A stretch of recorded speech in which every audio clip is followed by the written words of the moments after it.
It is my great pleasure today to introduce Dr. Christopher Mudge, who's going to be giving the second installment of this year's Building Your Toolbox for Academic Achievement session.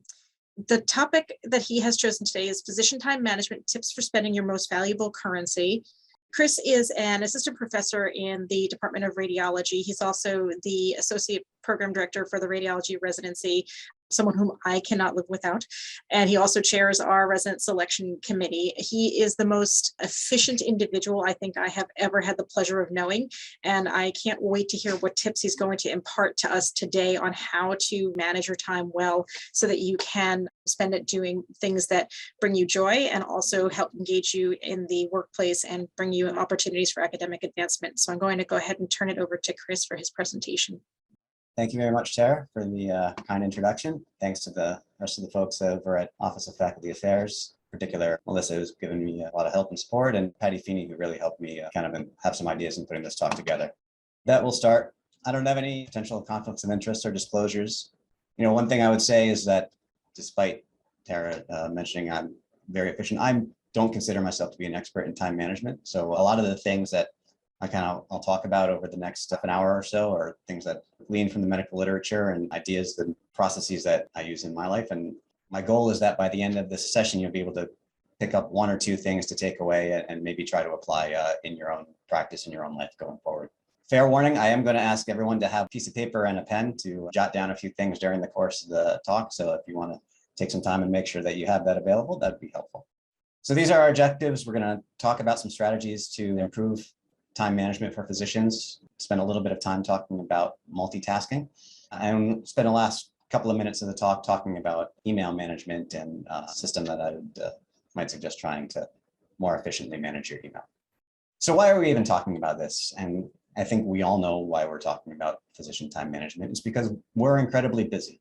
There are a lot of pressures on our time and demands on our time, including, of course, patient care activities, which seem to increase in both the number and the complexity of patients as the years go on. And for those of us in this meeting, there's the added demands of academic medicine. So teaching or administrative work, most of us are probably involved in research at some level, or grant writing, or committee involvements in our professional societies. So those things take time too. And aside from that, all of us hopefully also have a life outside of medicine, and things like family and friends demand our time too. So the question is how we can best balance or spend what is a limited resource, and there are only so many days in a week, to meet all of those demands. So the answer to that is a field or a skill of time management. And time management, I think, just like anything else that we do in our life, any other skill that we have, it is a skill, and it's something that we can learn. But we have to understand that we're not born knowing how to manage our time. And for many, if not all of us, it's not something that we've necessarily had a lot of education or training in, particularly during our schooling and even our medical training. I don't know about any of you, but I don't remember hearing or learning anything about time management in medical school or residency or anywhere in my training. Just like any other skill, it requires practice, and there are likely to be failures along the way. So I advise that if you do try to make some changes in your workflow or your processes going forward and they don't seem to be working, don't give up. That doesn't mean that there aren't other changes or advances that you could make. And what's the point? Well, the whole point is that by exerting control over how you spend your time and your schedule, you can be expected to have improved productivity and improved career and also life satisfaction. So to kind of help you become more productive and happier with both your career and hopefully your life as a whole.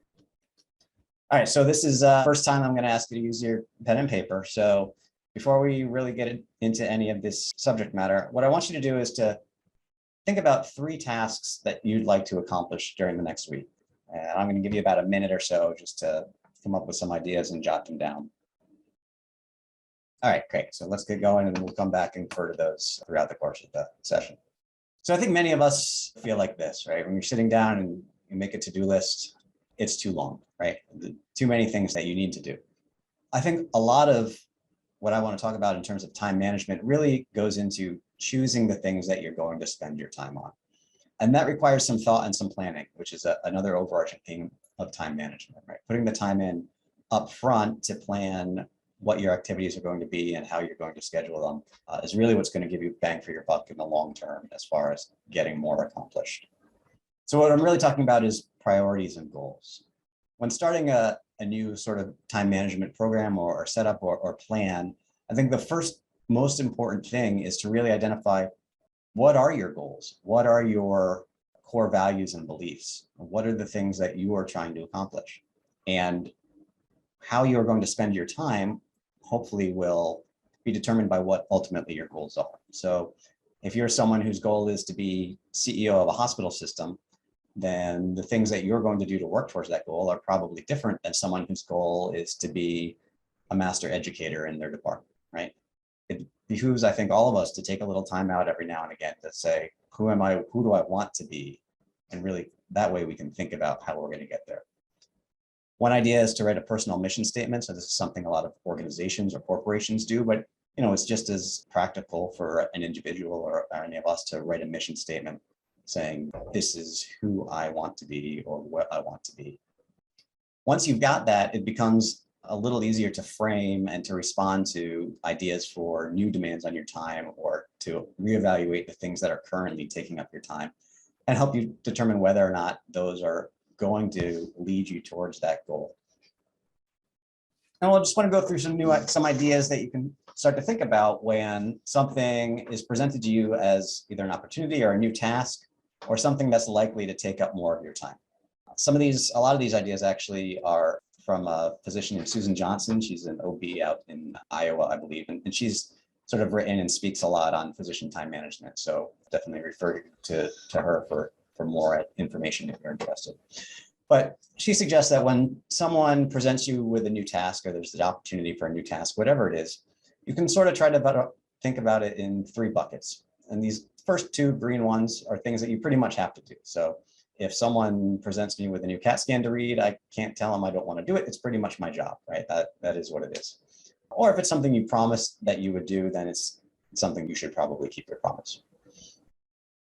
On the other hand, the orange things down at the bottom are things that should really give you pause before you accept a new task. So for some reason you feel like you should do this, but you don't want to or need to, then it's really worth thinking about why you have that I should feeling. And if you think you're the only one that can do that task, then I think you really need to reevaluate the situation and answer, 1, is that true? And if that's true, then why that is, and if that's really a good situation. So definitely things to consider. I also want to figure out how much time that task is going to take and how much time do you really have? It's important to be keeping track of the things that you're currently working on, the things that are taking up your time, and how much, if any, free time you would have to devote to a new task. Maybe that task can be deferred till later. So maybe it's, a project that's a good idea, but that doesn't need to be done in the next 3 months. Maybe it can wait till 6 months from now and it can sort of be put on the back burner. And if it is something that you need to do, can the scope be reduced or can it be delegated? So if it's something that needs to be accomplished, can we pare down how much time it's going to take for you, either by reducing the scope of the task or the goal, or helping find other people who can contribute to the work? So, the idea of delegation is sometimes challenging to us as physicians. I think a lot of us try to think of ourselves as functioning at a high level, getting a lot done, and liking to say yes to people. The idea of delegation sometimes can have negative connotations. We might think that by giving tasks to someone else that we're scudding out our work or giving junk work to people who otherwise wouldn't accomplish it. But I would argue that that's not necessarily true. I think that delegating tasks to those you work with, or maybe those that work under you, actually can often give those people a chance to develop skills that they might not otherwise have. And delegation this can help them build those skills, and then you can get out of that trap of I'm the only one who can do this task, right? By having other people who can do those tasks, so that then you can move on to the next thing. Delegation sometimes also seems sort of inefficient, right? I mean, there's a lot of things that, okay, I could take half an hour of my time and just do something, whereas someone else might take an hour or 2 hours, right? But the example I would give for that is, right now I have 2 kids, they're 8 and 10, and I'm really trying to get them to learn to do the dishes, right? And it kills me every time after dinner when we're trying to watch them do the dishes. It takes so much longer than if I just did it now. But I know by investing this time up front that a few months from now, a year from now, I'll have that free time after dinner to do whatever I want while they do the dishes. And it's a useful skill that they'll need going forward. So delegation, I think, can be a positive for both you and for those who you're help giving the tasks to. The other interesting bit about delegation or getting someone else to do tasks that you're currently doing is there's actually research that shows that people who spend money on buying time, so paying others to do tasks that you're currently doing, that actually promotes happiness as opposed to people who spend money on buying things. I think it's easy to think of things in my home life that this can apply to, right? I mean, could I pay someone to mow the lawn so I don't have to do that? Could I pay someone to clear the driveway and when it snows? Yes. And that frees up more time for me to do things that might actually contribute to what my ultimate goals are, which have very little to do with mowing the lawn or clearing snow from my driveway. So something to consider. Sometimes a new task or opportunity is going to present itself though, and we just shouldn't do it, right? So there's some tips in terms of getting to know or declining opportunities or new tasks that are asked of you. One idea is the 24-hour rules. That means when someone asks you to do something or asks you to be involved in a new task, a new committee, whatever the case may be, tell them you'll get back to them in 24 hours. Right? There are almost no pressing assignments that need an answer within 24 hours. Right? So that'll give you a little bit of time to think. During that time, you can look at your current calendar and to-do list, see what you're working on, if any of those things would allow you time to work on something new. Talk to your mentors, those people who have gone down this path before and have already hit those milestones that you're looking to accomplish. And they can give you some outside perspective into whether or not this task that you may or may not choose to accept would help you reach those goals that we talked about setting in the beginning. And again, remember, it's not selfish to say no. We, as I say, as physicians are mostly people pleasers, but if we say yes to everything everyone asks of us, then that's really essentially saying no to our own goals. And I think that's not being fair to ourselves. That being said, if we do decline an opportunity or say no to a new task, it's generally important to try to preserve relationships. Usually someone who's asking you to do something is a colleague or a chief or a chair, someone who you probably need to maintain a professional relationship with. So one idea is to express thanks, obviously, for the opportunity. And if you have an alternative, then you can propose that. Sometimes you can't say no, right? The chair of your department asks you to do something, your boss asks you to do something, sometimes they're really telling you to do it, right? One idea that can be useful in that case when you're busy is to ask, okay, you're giving me this new task. What other tasks can I defer while I'm accepting this new item? Remind them that you are one person with a limited amount of time. There's only so much that you can accomplish. And I think that's fair. So once you have an idea of what's on your plate, you've decided to take an inventory of what tasks you're currently working on or what new tasks you have. It's important to prioritize your time in terms of how you're going to spend it accomplishing those tasks. And one kind of framework to think about this is, it's been publicized by Kobe, and this comes from our 7 Habits of Highly Effective People. This is called a time management matrix. And this particular version that I'm showing here, this is from an article from 2014 that tried to sort of apply this to physician time. But the basic idea is that you make a grid with 2 axes. And across the one axis is the importance of your task. So is it very important or is it less important? And across the other axis is the urgency, urgent or less urgent. And that urgency is just basically how soon to the deadline are we for that particular task. What tends to happen if you're not budgeting your time and scheduling appropriately is that we get stuck in this top left corner. So with the important urgent tasks.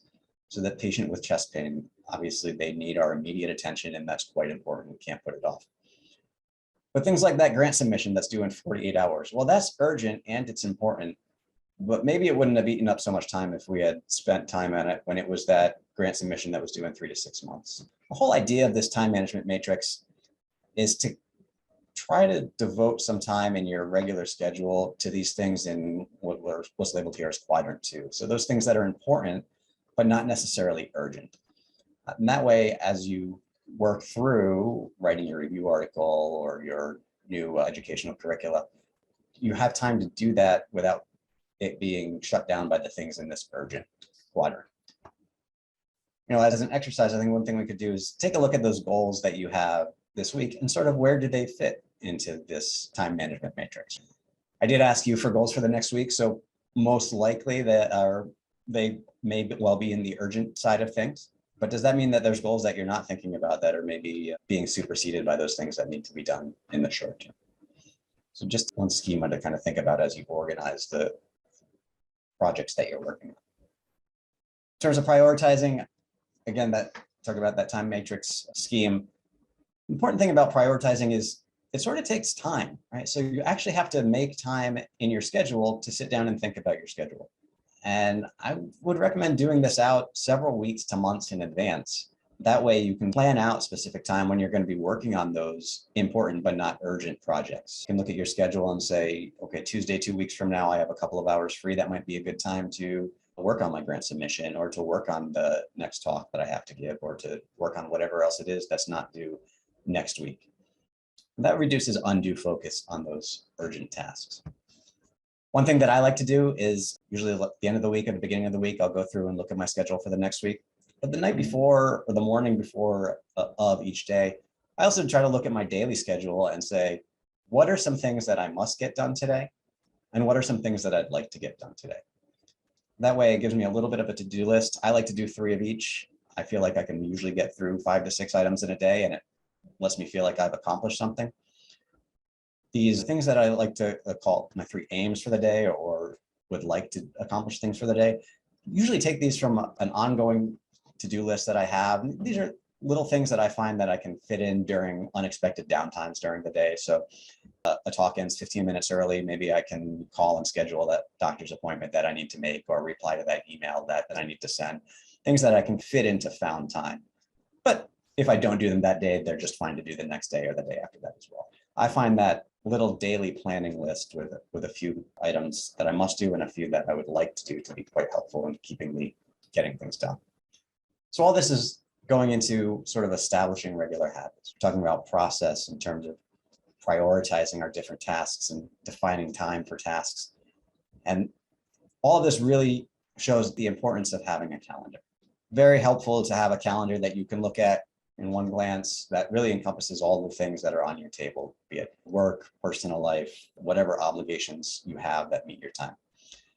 There's a million different ways you can run a calendar. There's a million different ways you can do lots of things these days. If you're a person who likes pencil and paper or a planner, daily planner that you carry around, that's just fine. I find it helpful to have something on my phone that I can integrate all my personal and work calendars with. And I can also share that with my family members so that they can see where I am and what I'm doing, and I can know what's on that calendar as well. But whatever works for you, I think there's a lot of different ways. But whatever it is, it's important to stick to it and use it on a regular basis. And then reviewing these things. We talked about setting our personal statements and setting our goals and prioritizing our time. I think it's really important to look back every few months, maybe do an end of the year check-in to say, how am I doing in meeting those goals? Am I accomplishing the things I'm wanting to, and am I working towards what ultimately I am? And hopefully the answer is yes, but if the answer is no, then it's time to figure out why and maybe come up with some different processes and ideas that'll help you get where you want to go. All right, so we've talked a lot about planning and prioritizing, and I think a lot of time management is about that planning and prioritizing and organization. So let's talk a little bit about actually getting to work when you're going to sit down and do the things that you've decided to do and set out time to do. First thing I want to talk about is getting things out of your head. This is sort of what I think my head looks like if I don't write things down. Right? There's a million different things that we have going on at any given time, whether it's putting together this talk, taking care of a patient, doing your charts, signing reports, going to your kid's baseball game. And the brain is not a great place to keep all of those things, right? It plays tricks on you. It tends to focus on those urgent things and make them seem more important than they necessarily are. So it's extremely important, I think, to have a system to get those things out of your head. I would say that ideally, you should have one system where you can collect all of the things that are in your head. What I think it makes sense to take a little bit of time to do is over a day or so, just kind of jot down somewhere the things that occupy your time. So those are your sort of current working list. And then I like to kind of add to that a big list of things that you can do. And in fact, I have a giant to-do list. It's huge, but at least then it's in a list and I'm not likely to forget it. If something pops into my head, I just put it in the to-do list. That way I'm not constantly laying awake in bed at night thinking, oh, what am I supposed to do tomorrow? Oh, I feel like I forgot to do something today. So again, Any system can work. If you're a pad and pencil person, then that's totally fine. If you want to use an online system or an app, I think those have a lot of benefits. I can connect my phone to my computer to my iPad and always have that to-do list available to check in during the day. But whatever works for you, as long as you have some sort of system. But it should be readily accessible and it should be fairly simple and something that you can trust. And that system, besides having a to-do list, also should likely integrate your calendar in some sort of way, like we talked about before.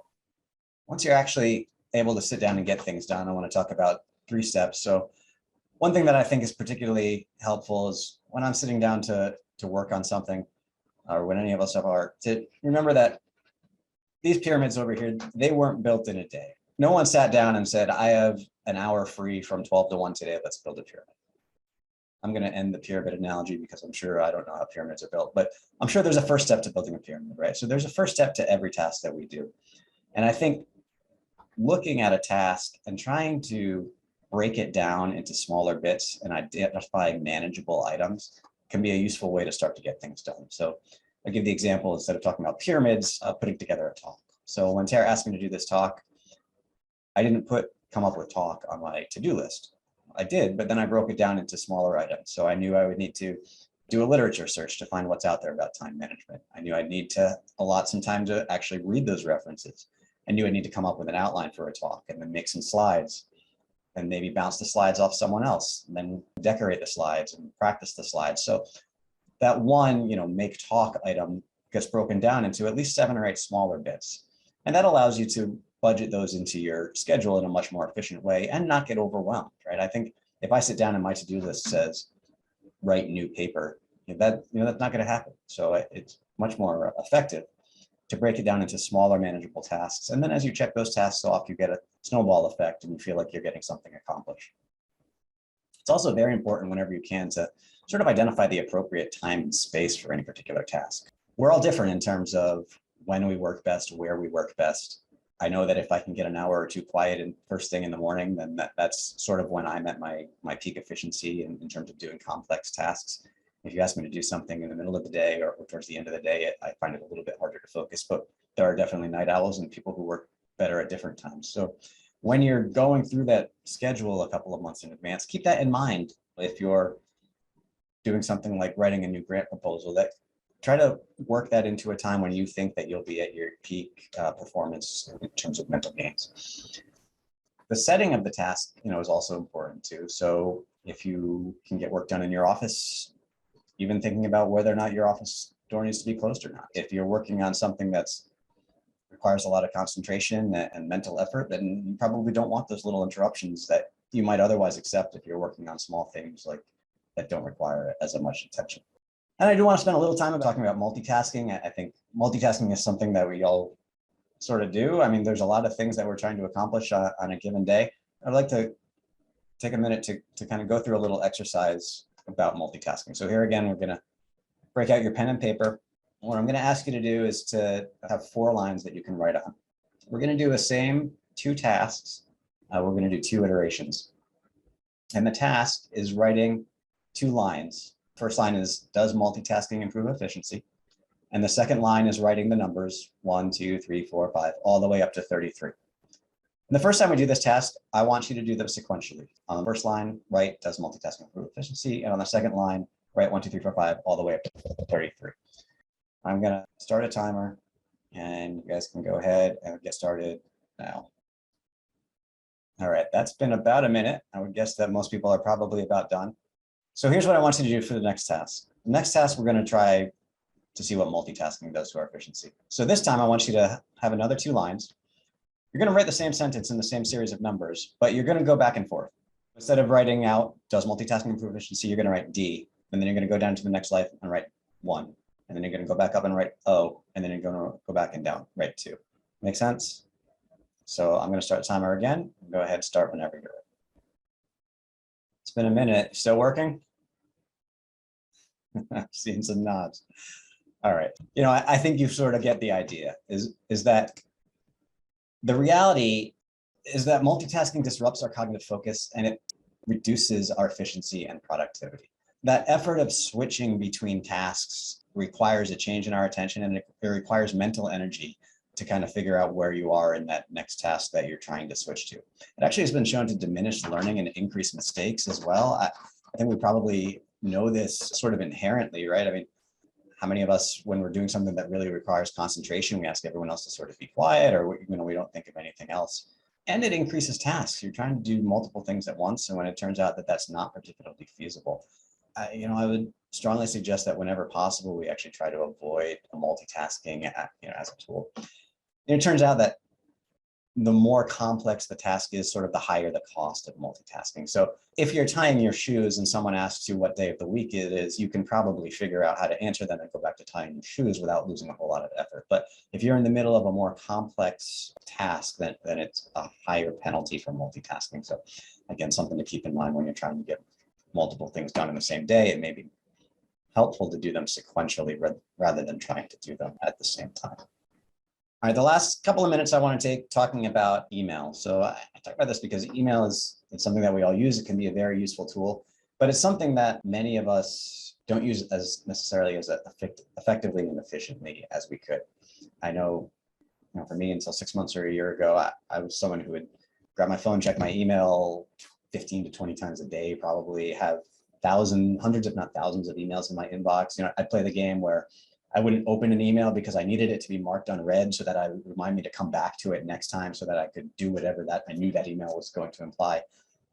That takes up a lot of unnecessary time and mental energy. I'm going to suggest some ideas that may help you, that have certainly helped me more effectively manage my email. And the first is to not use your inbox or your email as a to-do list. That's not really what it's for, right? Email is a communication tool. It's not a to-do list or a productivity per se tool. Talked about already, having a to-do list and organizing that. Inbox is not designed for that. The goal in terms of most efficiently managing email is that when an email comes into your inbox, you only touch it once. And I'll talk a little bit about how we get to there. If it implies a task, then you add that task to your system that you've already established, right? You put it on your to-do list or whatever other system you're using to manage those things that you're working on.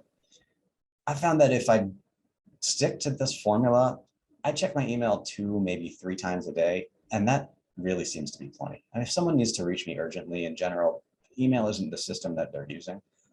There are exceptions, right? There's certainly times where you're having a conversation and you don't want to go until 5 o'clock to answer someone. So that's fine. But really, I have significantly been able to cut down on the amount of time during the day that I'm looking at my email, either on my phone or my computer. And it honestly decreases stress quite a bit, I find. Here's the system that was developed by a guy named Merlin Mann. It's out there in the literature. The goal is to have nothing in your inbox. And that sounds amazingly insane to me when I started it. And I would tell you, it's phenomenal. Like, every time I clear my inbox and I get to 0, which I do 2 or 3 times a day, it's great. So here's how I do it, right? Because that sounds really hard. One, you don't delete everything out of your email. You just make folders. And any email system that you're using has a search function, so you can easily find the email either from a sender or with a known subject, regardless of what folder it's in. So you don't need to be afraid to move things out of your inbox. Personally, I've created folders, one folder for each project I'm working on. I have a folder called reference, a folder called memos to put all those, sort of important documents that I want in one place. And then this is the key to really make the system work. I have a folder called all emails prior to, say, May 19th, 2022. And when you start the system, what you do is you go through maybe 2 days at the most of emails, and you sort of sort those out, and everything before that, you dump into that all emails prior to that day. And they're still in your folder for reference, but your inbox then says 0. After that, every time an email comes into your inbox, you have 4 choices. You can delete it, which I think we all know a lot of our emails can just be deleted. You can delegate it. We talked about delegating again, which you can sort of do immediately, just forward to whoever you think really needs to have that task. You can do it, and it turns out a lot of things that come into my email are things that take 2 or 3 minutes to accomplish, and that I have that set up in my mind when I'm checking my email, that there's some things that I'm going to need to do. It's not just a 30-second email check. Or you can defer it. But if you defer it, that task needs to go into your to-do list or your system, whatever you're using, to make sure that you get back to it later. And once you've got that, it's really not that challenging and incredibly rewarding to keep your inbox at 0. And Outlook, or whatever you use, Outlook in particular, even gives you like a little message like, yeah, yay, there's nothing to do here today, which like can make you feel really good, because then you can go about your day and do something else. All right, so those are the things I wanted to talk about. We got a couple minutes to finish up. Just a few final thoughts. One, again, time management is a skill, like I alluded to before. It takes practice. It takes time to learn. We're talking about sort of generating new habits and trying new things. It can take several months for a new habit to sort of stick and become ingrained in you as part of your routine. So give this stuff some time. Expect failures along the way. You know, some of the things I said that work for me may not work for all of you. We all have very different professional lives and personal lives. So, but do try to find things that would work for you. There's lots of other stuff out there in the literature. And don't try to change too much at once, because then you're just setting yourself up for failure, right? I mean, if there's 1 or 2 things that I talked about today that hopefully resonate with you, try those. And if those work, go from there and keep trying new things. These are some of the references I use. Again, I'll just point out Susan Johnson, who does have a nice website and lots of talks and information on time management specifically for physicians. And with that, I'll conclude.